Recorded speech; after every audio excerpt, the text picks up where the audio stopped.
Finish declarations, bro. What's going on? Yeah, he might not be class because like I wasn't asking for parking now right now. And the law, you're doing everything all the way to my industry. He's like, get rid of the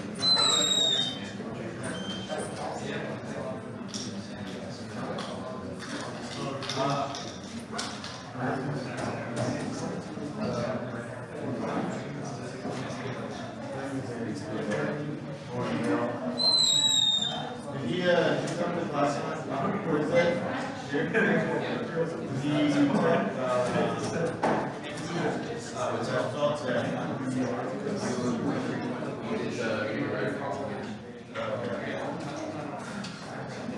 I'll learn it.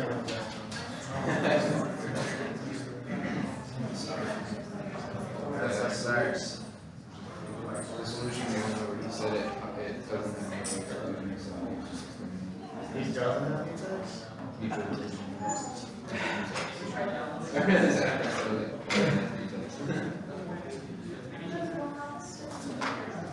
How do you feel when you got I was confident in the first one. right? That proof one, I just had not been so it was Which one?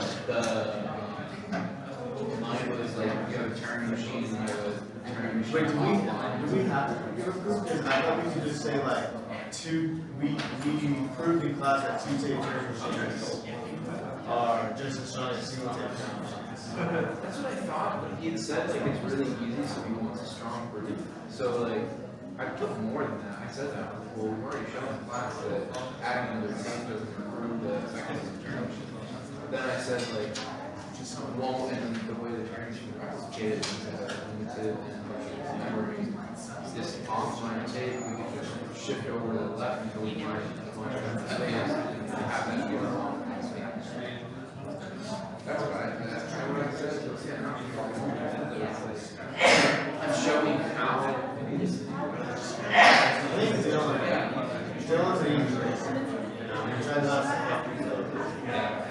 We'll see.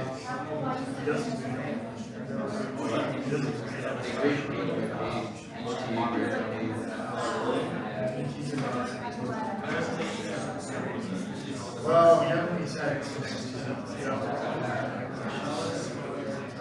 I'll be like, we proved in class, and what I said in class, be like, well, you had to say the same thing about a certain question 4 times, what makes you think I heard you say that? You said before the test that it was okay. So now you said on the first page yeah. There's that, and there's the one like, what intuition is there from where you is that what it is? I think that's what it was. That's what I wrote. I mean, am I don't know. You know what I mean? Probably I'm feeling like I got 75. I'm feeling like a mid-C, like a 70. I would like I've been feeling between 75 and 85. We'll see. The real question is, am I going to pass my SAT test on Monday? If I don't, I'm fucked.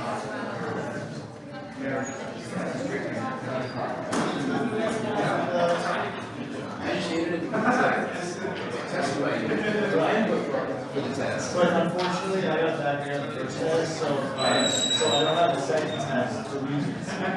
It's either I pass the second test or call my second. I don't know, I wonder if I'm too easy with the second. I'll have to take some classes.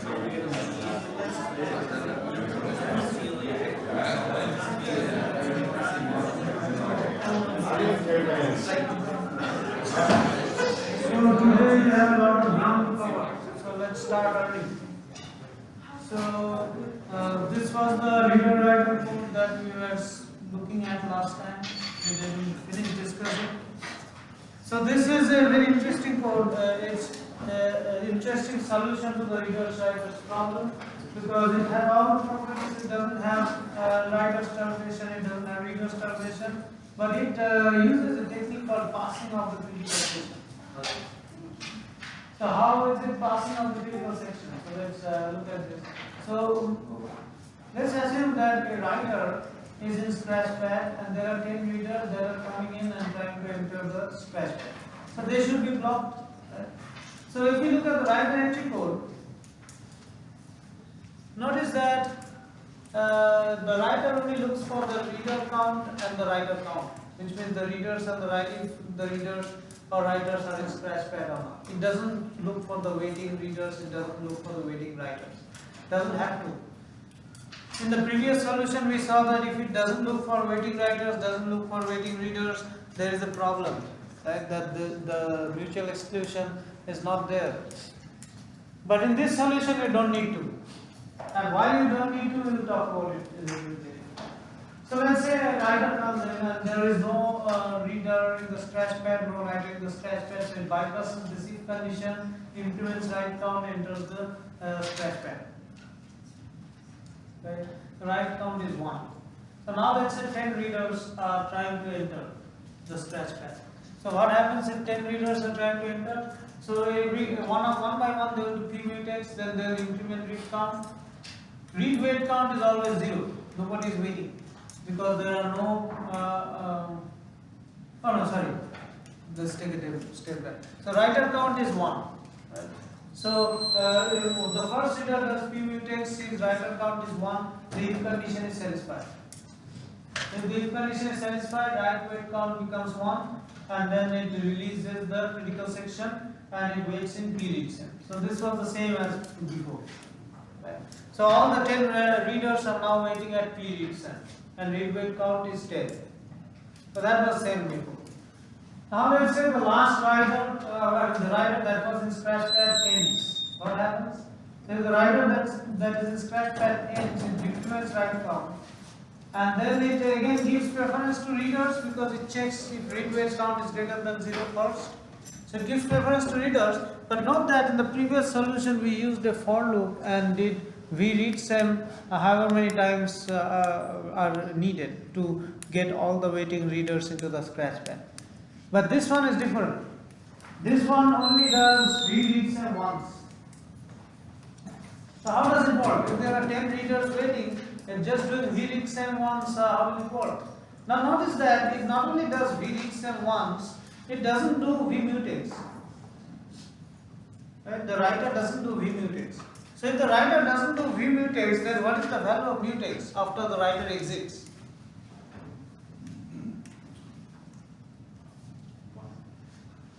Is it 1? You said p-mutex or vmutex. The writer doesn't do vmutex. So if the writer exits, what will be the value of mutex? 0. Right?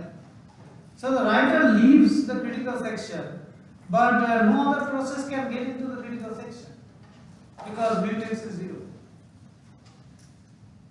But if you look at, if now you switch to readers, if you look at readers, the readers don't have to do p-mutex after p-read sem. In the previous solution we had p-read sem and then after that we had p-mutex. But now the readers are not supposed to do p-mutex. So if I switch to a reader, what happens? The reader, only one reader can get access to the read sem because the writer that exits does read sem once. So when the writer exits, mutex is 0 and read sem is 1. So only one of the 10 readers that were waiting at p-read sem will get access, will get over p-read sem, and all other 9 will be blocked. Do you agree? When the writer exits, what is the value of read sem?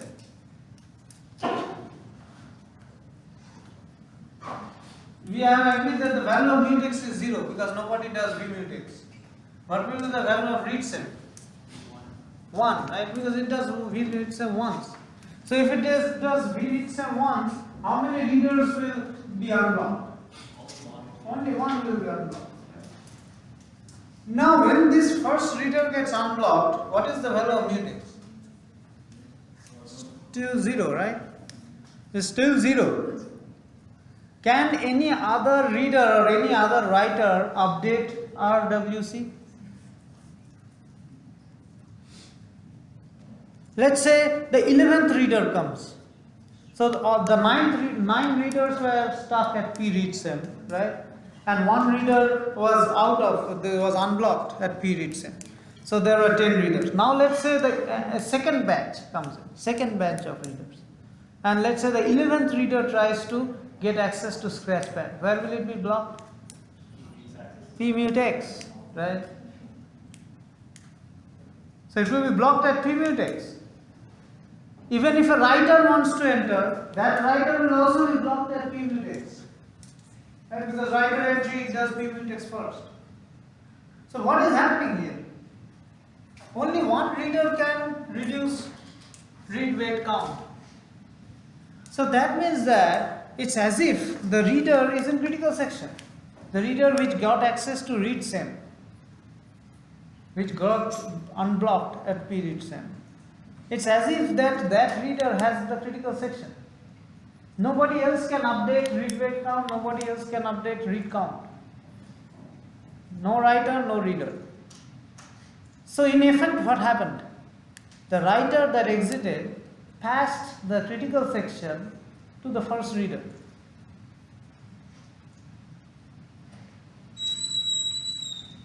That is called critical section passing. Now if you see, when the writer exits, it prefers the reader. And if there are waiting readers, it won't even check for waiting writers. They will just say, yes. Come here.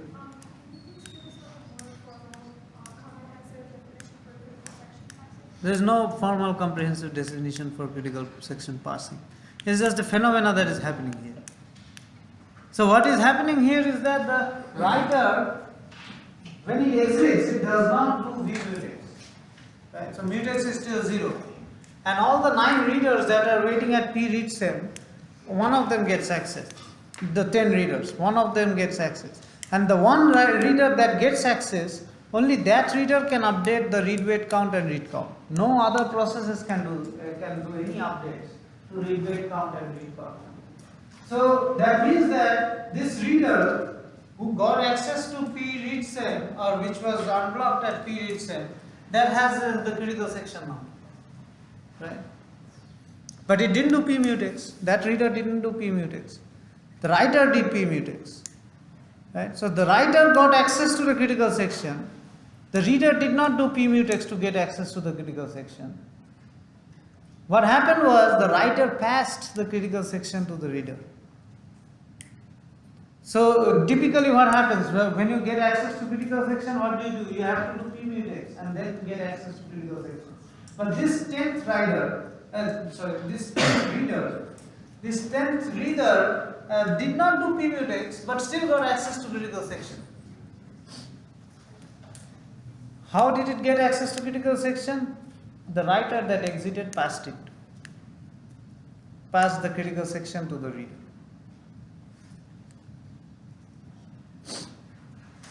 So is it clearer? No? So what is your doubt?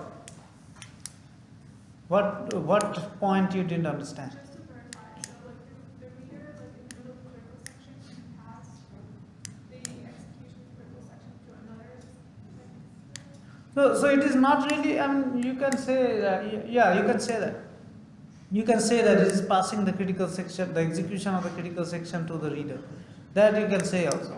So think about it like this, that let me reiterate. So how do you get access to critical section? What is the mechanism of getting access to critical section? You have to?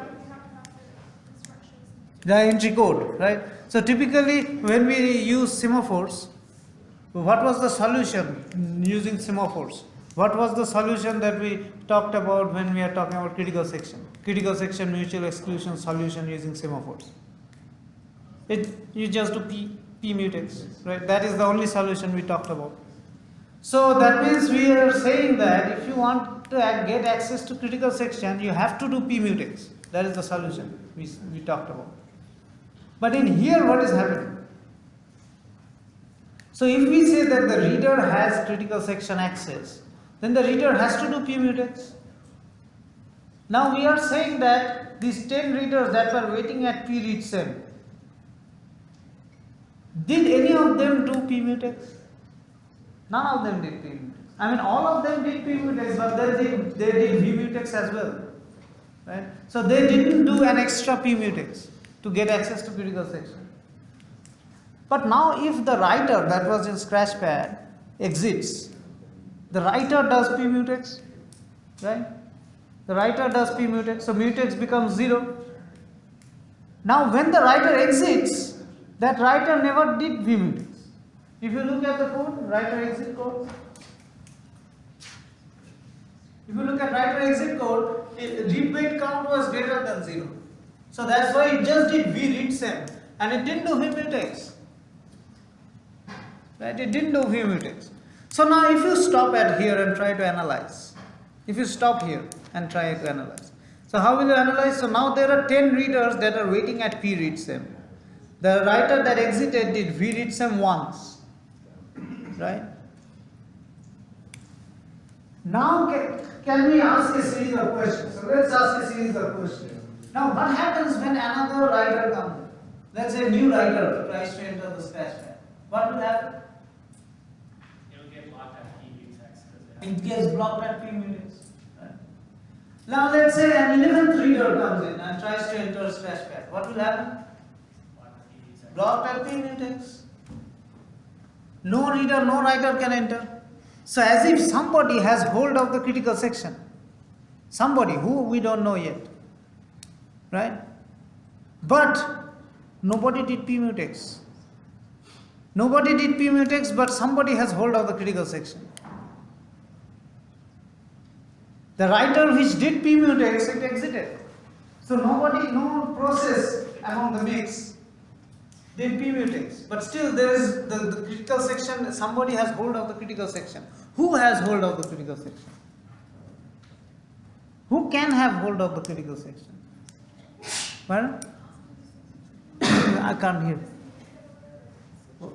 No, the CPU schedule is not a process. Yes, so which one should the CPU scheduler decide? Which one should be the next one to execute? If a new writer executes, it won't get access to critical section because it won't pass p-mutex. If a new reader executes, it won't get access to critical section because that will also not pass p-mutex.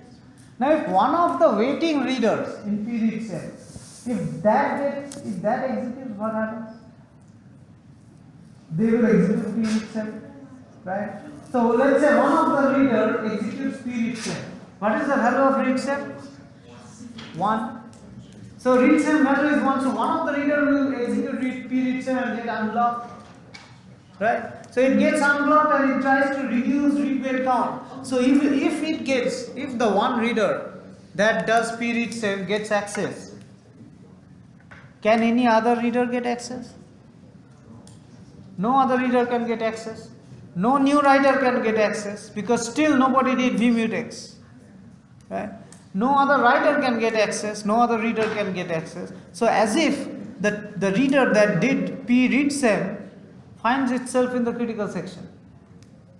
But that reader did not do p-mutex, right? It did not do p-mutex, but it still got the critical section. So who did p-mutex? Somebody has to do p-mutex for you to get critical section. It'll be the last reader. No, it was the writer that exited. The writer that exited did the p-mutex. So in a sense what happened was the writer that exited did p-mutex and transferred the critical section to the reader. So that is what is called passing the critical section. Does that make it clearer? Then you should ask questions and I can go over them as many times as you want. So now everybody understands that there is a critical section passing, how you can pass critical section.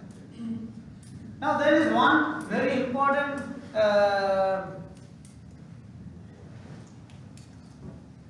if you look, okay, let's say one reader gets access, right?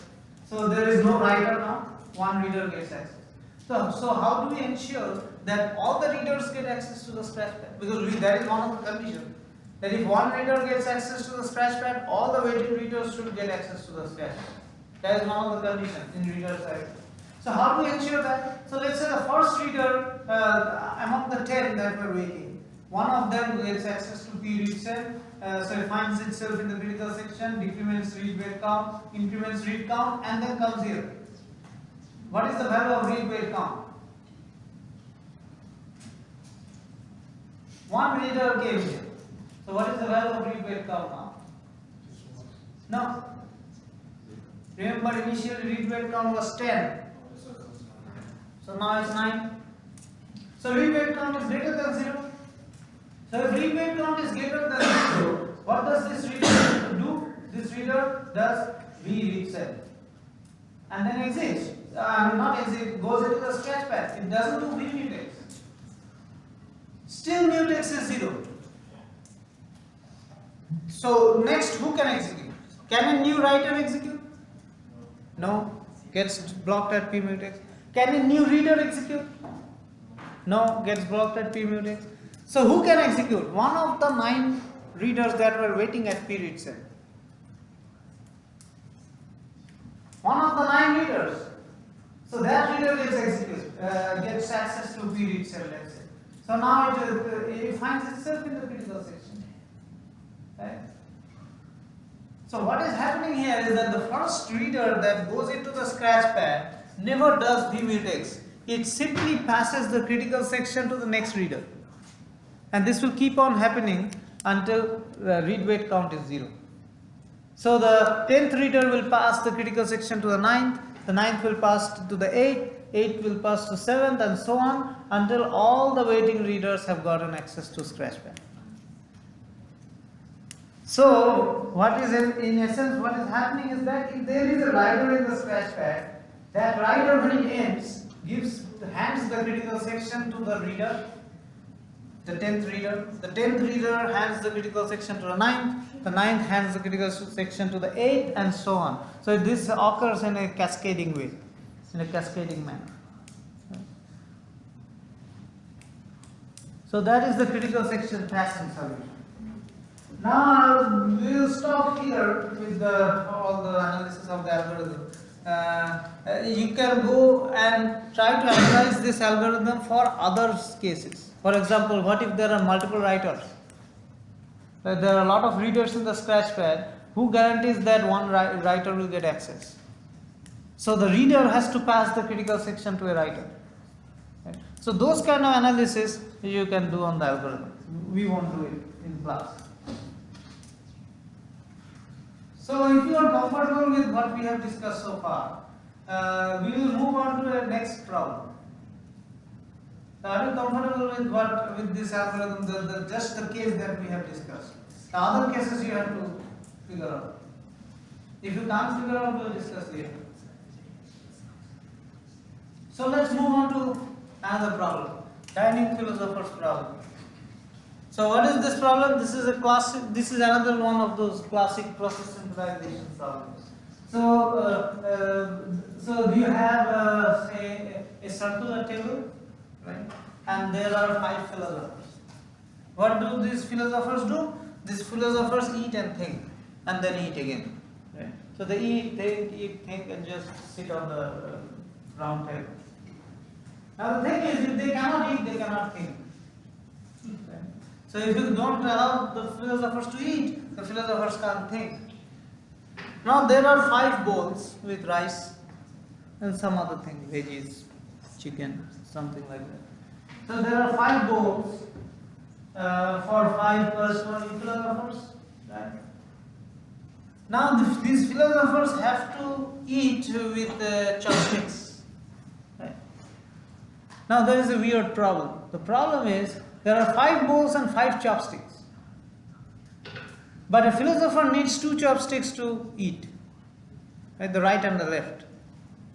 But there are, so ideally, if each philosopher has their own chopsticks, then what will happen? You should have 10 chopsticks, right? But in this scenario, you don't have 10. You only have, if you have 5 bowls, you have 5 chopsticks. Right? And then you tell the philosophers, okay, eat and think. So so in order to eat, what will the philosopher do? Maybe the philosopher will take up the right chopstick and then will take up the left one and start eating, right? And then after they finish eating, they will start thinking. They'll drop the chopsticks and they'll think. Now, what can be a problem in this case? Might be some that are not eating at all. What? There might be some philosophers that are not eating. No, if they are not eating, they will wait before they can eat. Because they cannot think if they don't eat. So they will have to eat. So they're not going to be thinking because, let's say. So what is the scenario? Not some philosophers. There can be a case where all philosophers are just waiting to eat. Can there be a case where all philosophers are waiting to eat?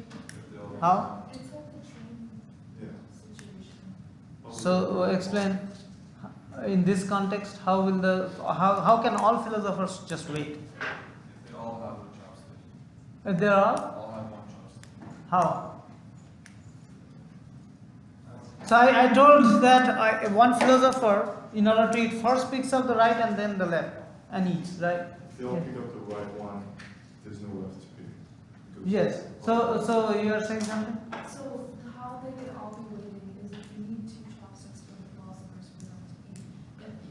As you mentioned, all of them have just one chopstick. So how will that be the case that all of them has just one? So everybody picks the right at the same time, right?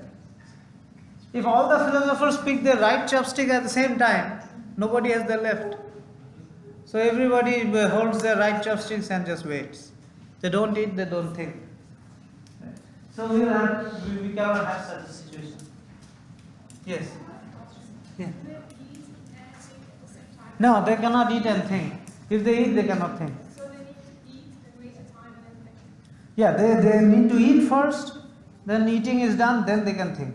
So we can just like, we can have the, for example, PZ or philosopher, first use 2 chopsticks, then he will pass down only 1 chopstick to the one side.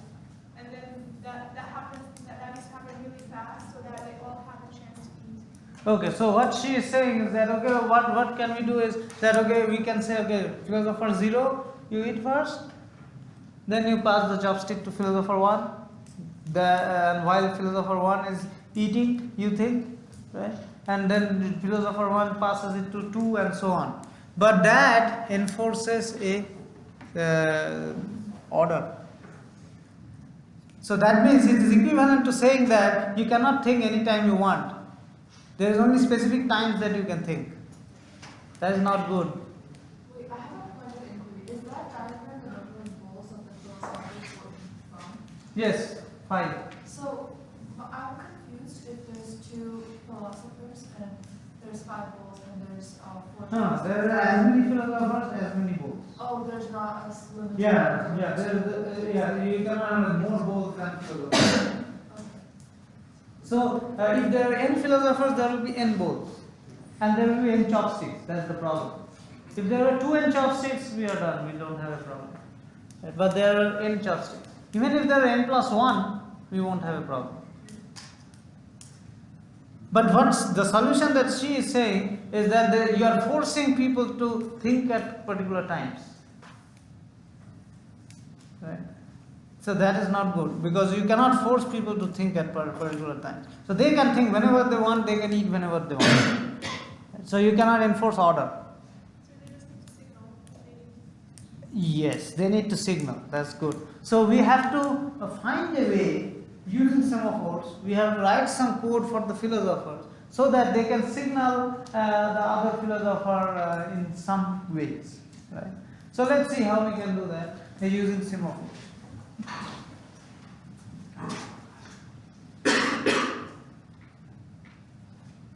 So this is the code representation of the problem. So this is not a solution. This is not the solution. This is the code representation of the problem. So what you have is that you can say that okay, there are there are 5 semaphores corresponding to 5 chopsticks. And there are 5 chopsticks, 5 semaphores.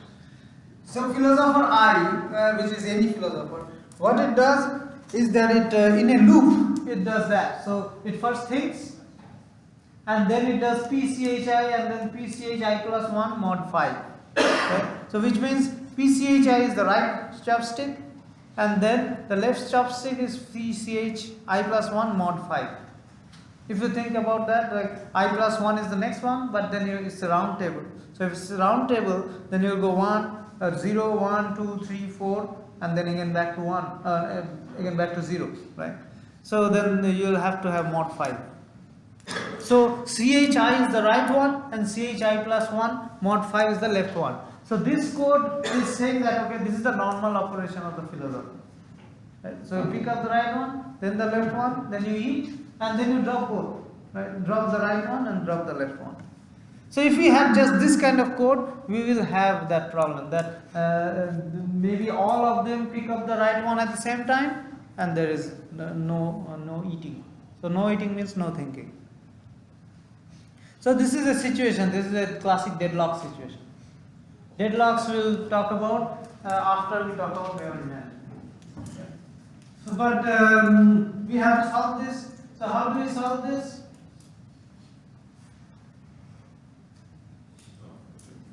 I have a question on the first slide. Did you say they have to eat before they think? Well, in a loop. So they can think before they eat also.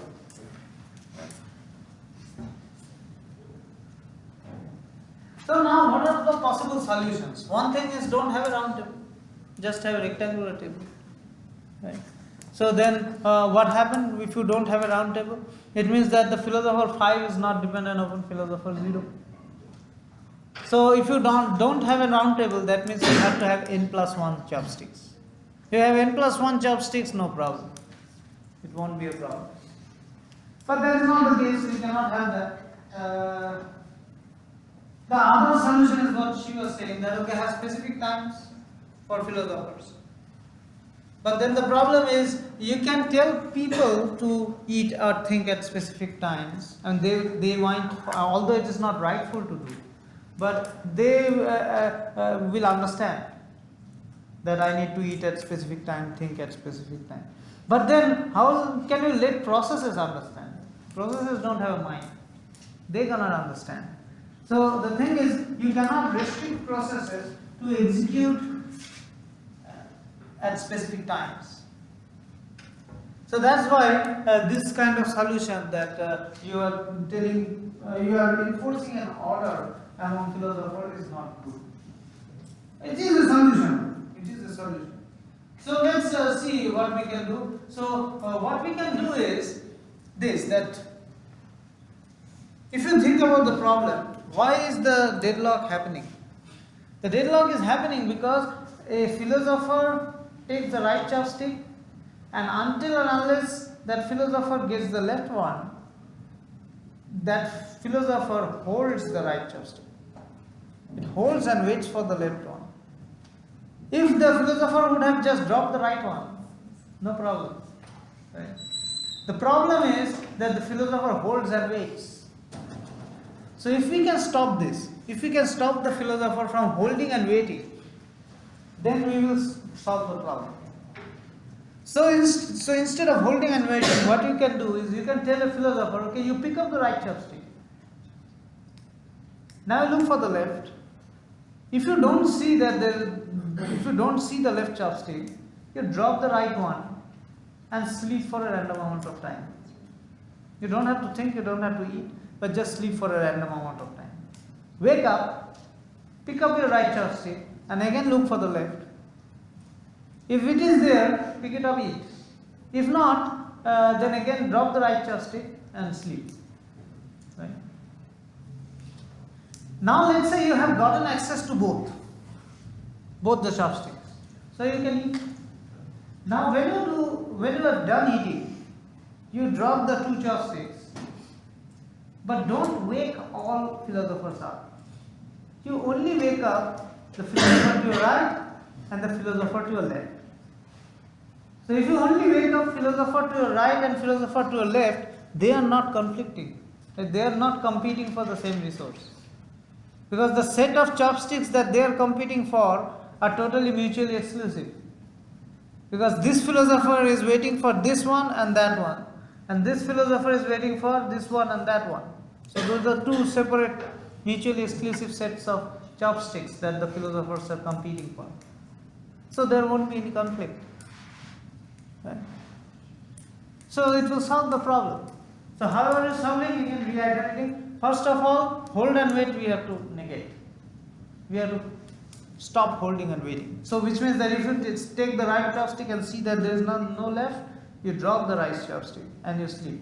So that's how we got rid of hold and wait. And the second part to the solution is that if you get access to both the chopsticks, don't wake up everybody after you drop the chopsticks.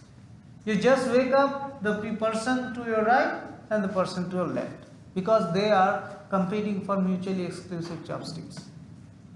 So they will never be in conflict. Yes. Just a question, so in that case, what prevents them from all picking the right chopstick at the same time, realizing that the All what prevents all the 5 philosophers from picking the right chopstick at the same time? Nobody From prevents. slipping at the same, for a similar amount of time, then picking it again, shaking it to the left. and Okay. continuing to that one. So so he has raised a important question. If you take, so what he's saying is that what prevents from all philosophers to pick up the right chopstick at the same time? Right?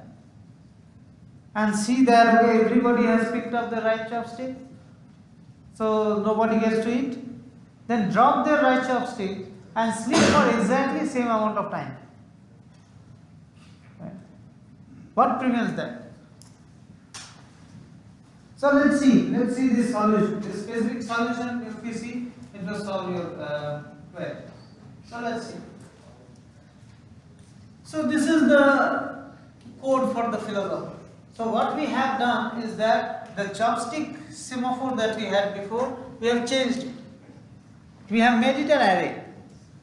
Right? Now we have CH array, and this array is that of a bit string, so 0 or 1, can be 0 or 1. 1 means that that particular chopstick is available, and 0 means that particular chopstick is not available. Now you have a mutex variable. So you have a mutex variable. Mutex variable means what? And this mutex is 1. So if you have a mutex variable, then only one philosopher can change the array at a time.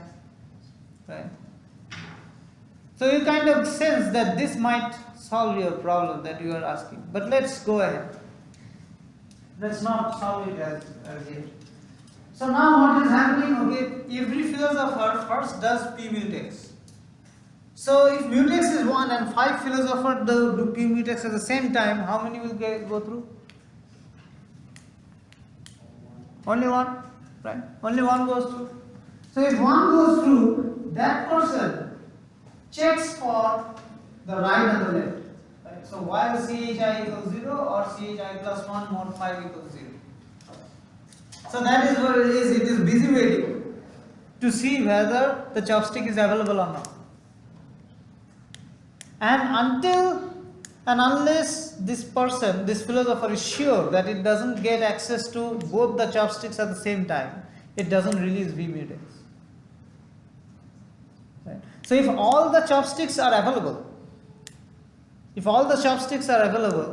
will never be the case that all philosophers pick up the right chopstick at the same time.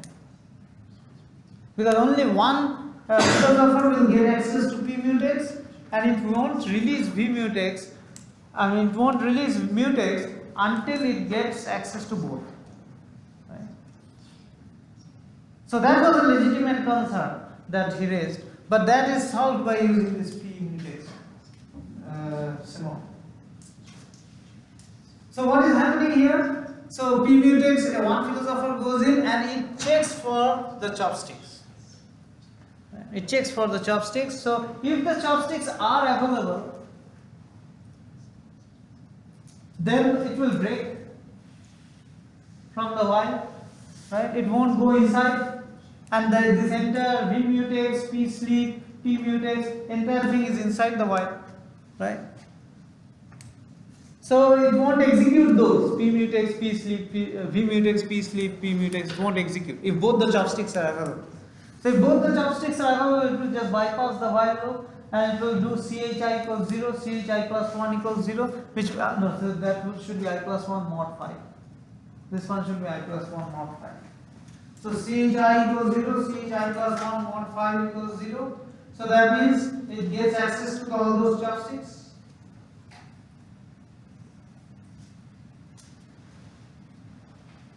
Right? It gets access to all those chopsticks and then releases V mutex. Then does V mutex.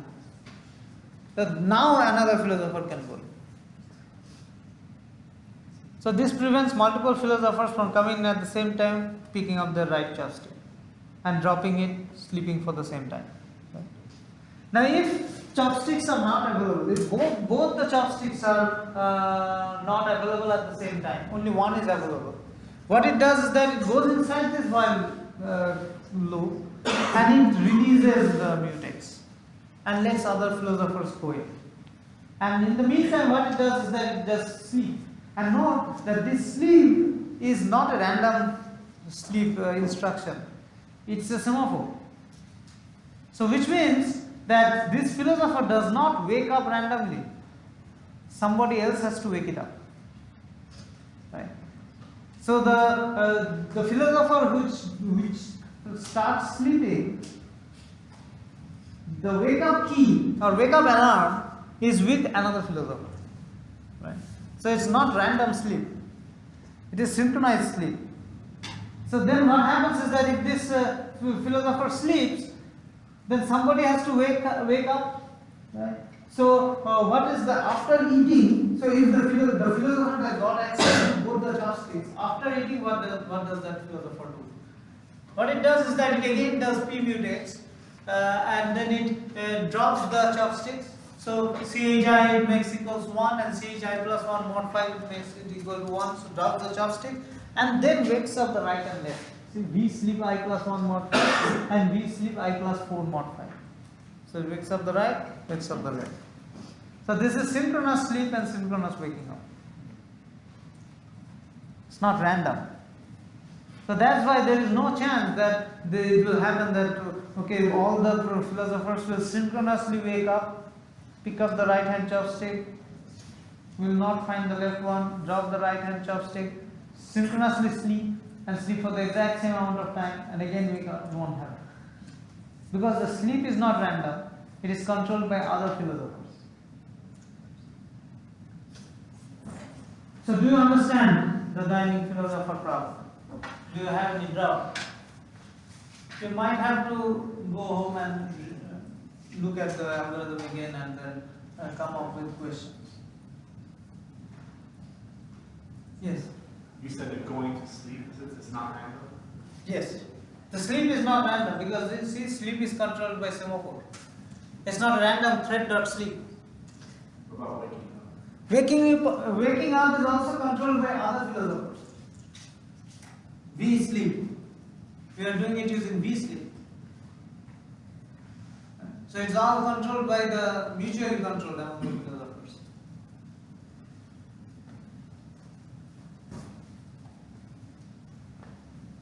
So let's move on. The next topic that we will discuss before we go to memory management is we will briefly discuss monitors. Right? So the book actually confuses the two ideas, monitors and semaphores. It entangles the two. Now the thing is, conceptually they are the same thing. Right? Monitors and semaphores, conceptually they are the same thing. Only difference is that monitors gives you certain programmatical advantages. That's it. Whatever you can do with monitors, you can do with semaphores. And whatever you can do with semaphores, you can do with monitors. So with respect to power, or problem solving power, process synchronization, problem solving power, they are the same thing. It's only matter of fact is that the semaphore is a different data structure, the monitor is a totally different data structure, but they have the exact same power. As a matter of fact, semaphore, the one that you have implemented, right, in your project 2, basically you have implemented monitors. You used the monitor paradigm to implement semaphores. That's what you did. So let's look at monitors. What are monitors? So monitors are again data structures.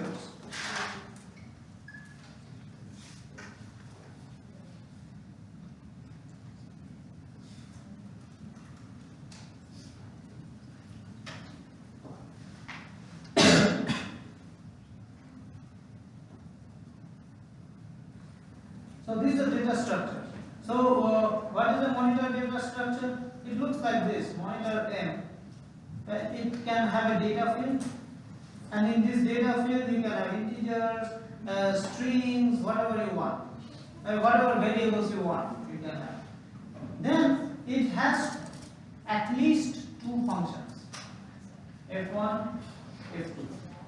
At least 2 functions, and these functions will that do not give any output typically. These are void some function foo1, and it has some. It can have some arguments in the or rb, right? Some arguments, and this the second function is of the same structure, but it can have different arguments.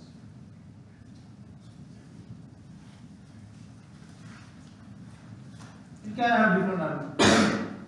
Then it has some parameters called condition parameters. Condition, and you can have multiple conditions. So condition 1, condition 2, condition 3. Now what are these conditions? These are kind of weird things. We'll talk about them a little bit later. Yeah. Let's first go one by one. So data is what? Any integer string. Right? Function foo1, foo2, you have to have at least 2 functions. Now these functions have specific properties, and these properties are guaranteed by the hardware of the computing system. So using some hardware atomic instructions, you guarantee certain properties of f1 and f2. What are the properties? First property is a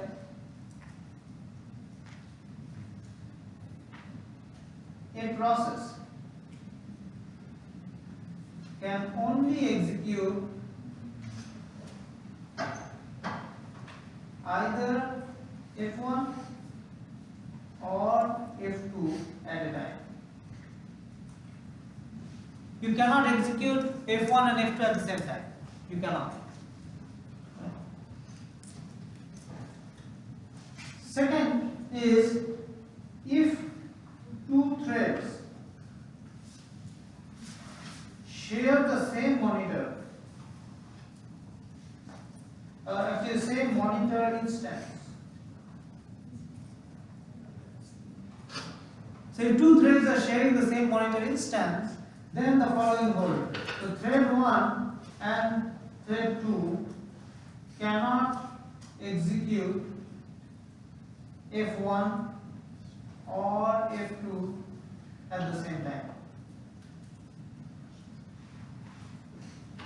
Which means it can never happen that thread 1 executes f1 as well as thread 2 is also executing f1 at the same time. It can never happen.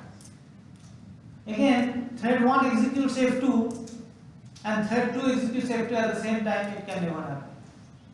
Right. Then it can never happen that thread 1 when thread 1 executes f1, then thread 2 cannot execute f2, and vice versa. So if thread 1 executes f1, then thread 2 cannot execute f2. If thread 1 executes f2, then thread 2 cannot execute f1. So there is mutual exclusion between the functions f1 and f2, these 2 functions. Now it can be more than 2. You can have n functions. and there will be mutual exclusivity among all n. Now this is very important, this first statement, that if two threads share the same monitor instance, you have to be very careful.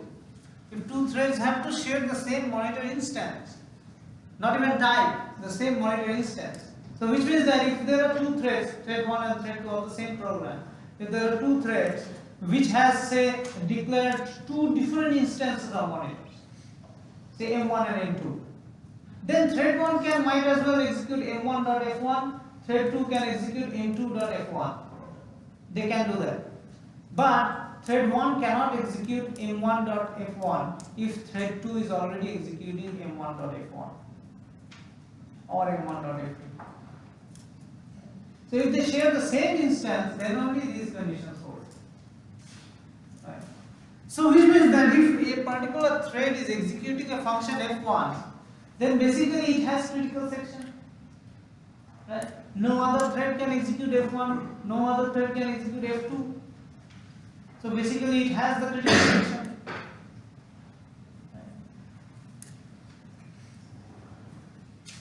Now let's come to these conditions.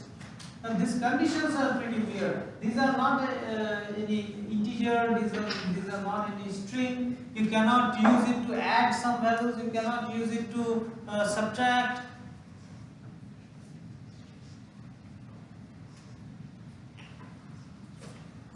You cannot use it to compare, you cannot search. The only things that you can do is the following functions. You can apply the following functions to the conditions. So wait and signal.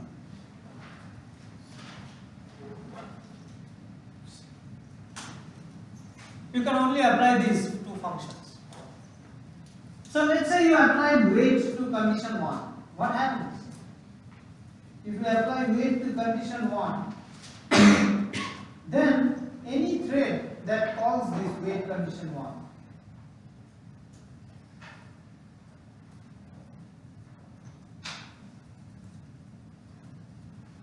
so what will happen? When can a thread execute wait condition 1? It can only execute in some function, right? When the thread is executing some function, either f1 or f2 or f3 or fn, whatever, it can only call then. So if a thread calls wait condition 1, then it gives up the critical section and blocks itself.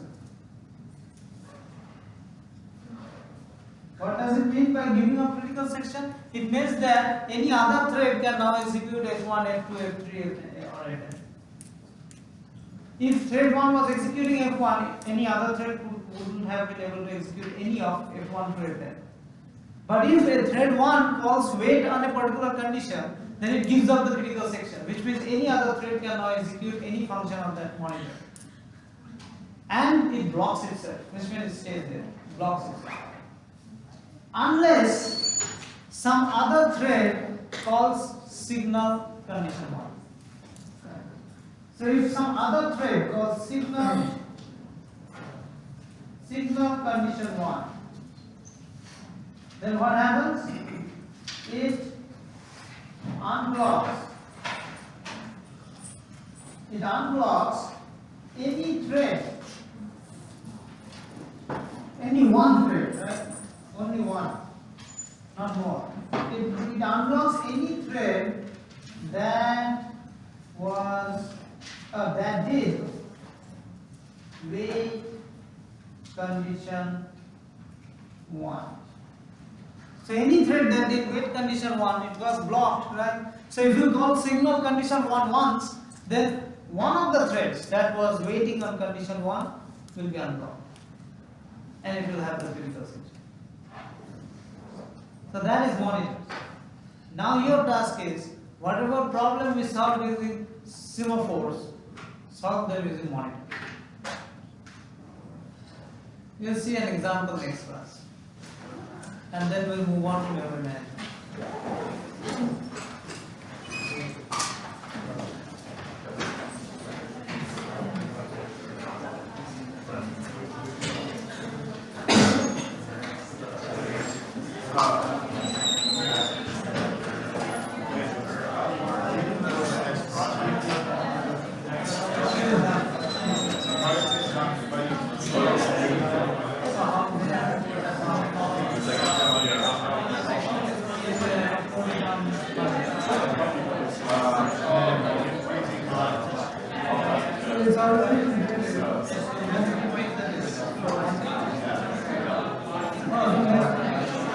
So Monday, we're gonna do class.